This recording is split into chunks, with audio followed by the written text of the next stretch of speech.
Let's go on to techniques for cleaning and pre-processing data. We have collected data. We need to clean the data.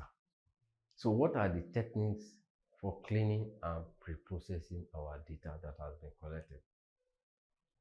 To start with, data cleaning and pre-processing are crucial steps in data science that involves preparing raw data for analysis by addressing data quality issues. That is number one. Handling missing values, if there is any. Outliers. Outliers are extremity in your data set.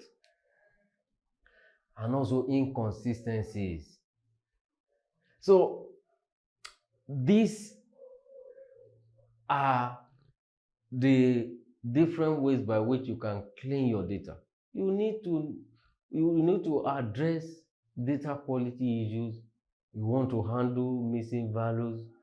You want to detect outliers, inconsistencies with your data set. Here are some common techniques used for data cleaning and pre-processing. 1. Handling missing data. What are missing data? Your missing data could be empty cells when they ought to fill a particular cell in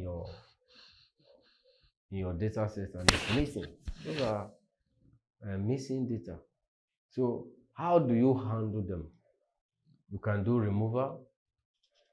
That is, if the missing data is limited and does not significantly impact the relationships or impact your analysis, you can choose to remove the rows or even the columns with the missing values. However, this should be done cautiously to avoid losing important information.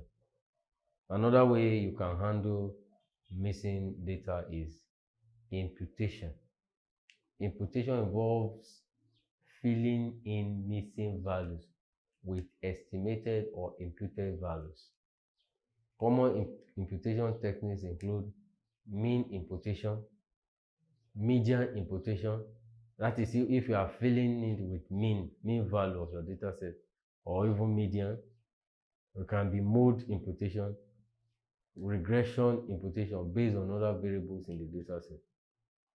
We have also multiple imputation.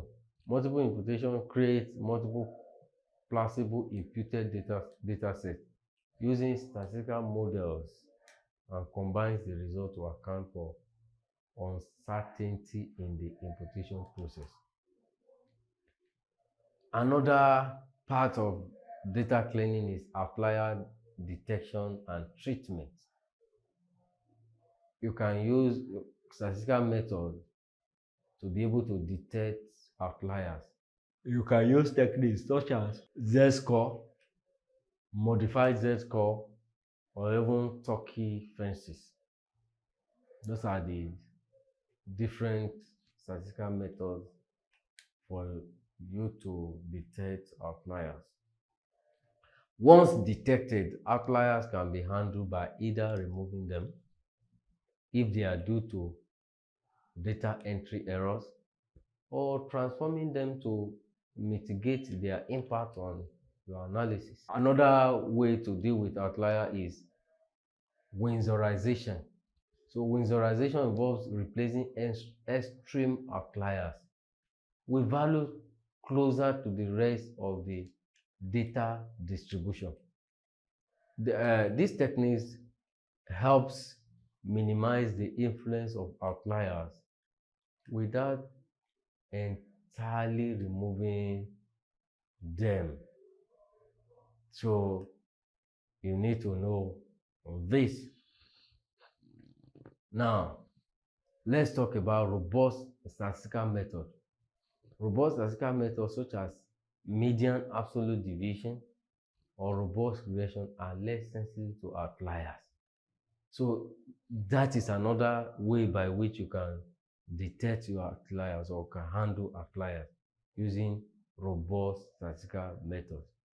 And as I told you, robust statistical methods like median, absolute deviation, or robust regression, when you carry out all those things, they make your data less sensitive to outliers and can be used to estimate what we call central tendencies or build models resistant to outlier influence.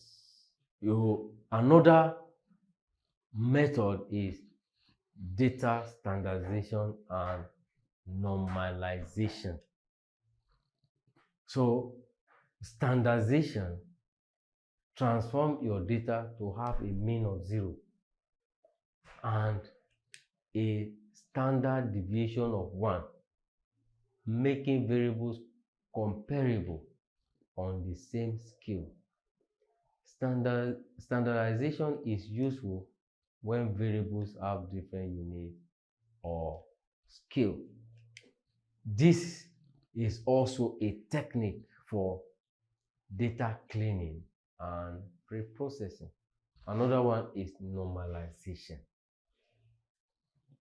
Now, normalization scales your data to a specific range. Is often between 0 and 1. It is particularly useful when the distribution of variables is skewed. What I mean by skewed is that it is uneven, your data set is uneven, and you want to preserve the relative relationship between the values. You normalize.